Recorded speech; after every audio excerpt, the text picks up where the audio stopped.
Sunday, May 7, 2006. It's a day I never forget. I had a choice to choose.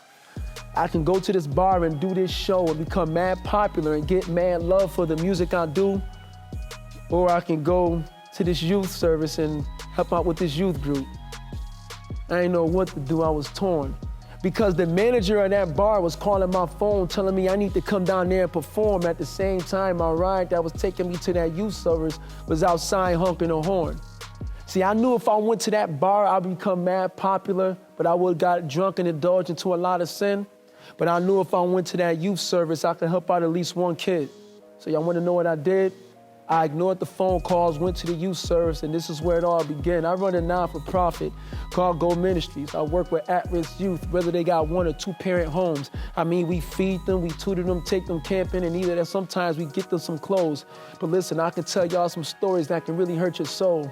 It was one young lady that used to come to youth group. She was always stressed, as if she had a whole lot of stuff to get off her chest. I asked her what happened. She told me something that I did not expect.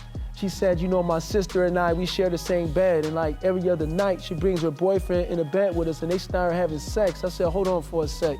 You mean to tell me while you trying to rest, she cut me off and said, yes. I said, what about your mother? She said, she don't care. She's always high or drunk, screaming at somebody somewhere.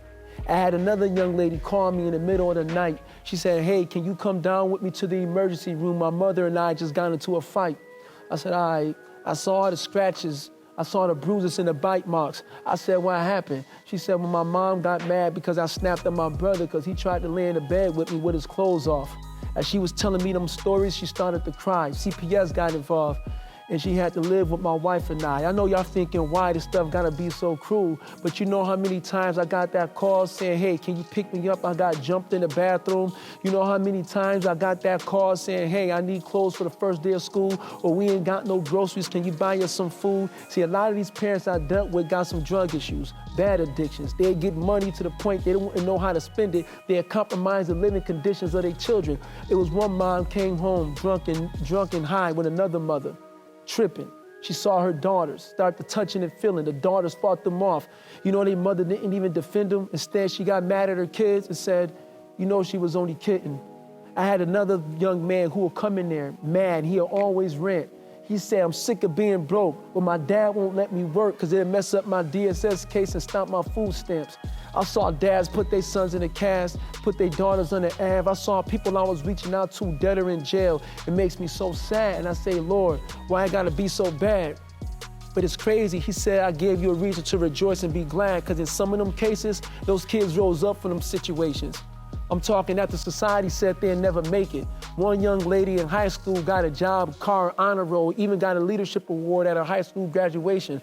One kid got kicked out of the 8th grade for always fighting crazy. They joined youth group, and by the time they graduated from high school, twice they went overseas, and one of them times they volunteered in Haiti just to be a blessing. And by the way, a month ago, I officiated their wedding. Another young man, dad was cracked out to the point he started robbing their own house. But that son did not use that as an excuse to go out there, be violent, be crazy, and rob. He said, you know what, I'm gonna graduate from high school, go get a job. I'm gonna be an example for my brothers and sisters and honor my mom. And he did it, because I was there at his graduation and saw him with his cap and gown on. A lot of those kids are strong, and they come to my youth group and give God praise. Even though their household may be strange, they don't let that pain produce any kind of rage. They say, I'm gonna keep on moving forward, praise the Lord, and get to the next stage. And I sit there amazed, and I think about everything I was saved from. I said, Lord, you mean to tell me you kept me alive so I can help change one, put them on a different path? I always tell the kids, you don't gotta go through what I went through to get to where I'm at. I tell these young men, you don't gotta sell drugs, join a gang, and bust guns. I make that clear. I say, ain't no money or girls in jail. So I don't know the point of even going there. I tell them young ladies, you ain't gotta go out there and fight. You don't gotta have sex to know what it's like. Whether you a virgin or not, no matter what happens, in the eyes of the Lord, you're still qualified to be somebody's wife. Some say, I'm the dad they wish they always had, and give me a hug. And I turn around and tell them, I need you to be that parent you wish your parents always was. Now they say, Cuevas, you don't get paid a lot of money for this. What's your reward? I said, whenever I watch these kids spread their wings like eagles and soar, when they heart is sore, when they go through that storm, when they walk across the stage and they go through that open door, when they serve the poor, but most importantly, they praise the Lord. So this is why I told that story at the beginning. I thank God I did not go to that bar, but went to that youth ministry instead.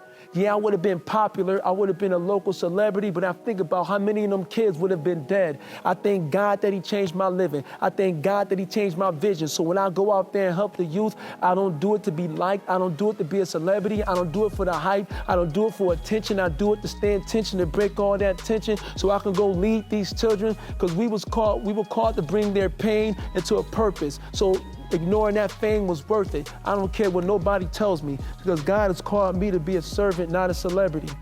So that's why I do the things that I do. So, you know, I believe being a father, you know, is bigger than the title, is bigger than someone coming up to me and saying you're a spiritual dad. It's like when you are available for them. So I can give you guys a great Bible lesson, or I could just let you know what the Lord's been doing with me in the area of fatherhood, mentorship, discipleship, however you want to call it. But it's never too late to be available for it. You know, it's not about your ability, it's about your availability. And when it's about your availability, God strengthens your ability, so you'll always be available.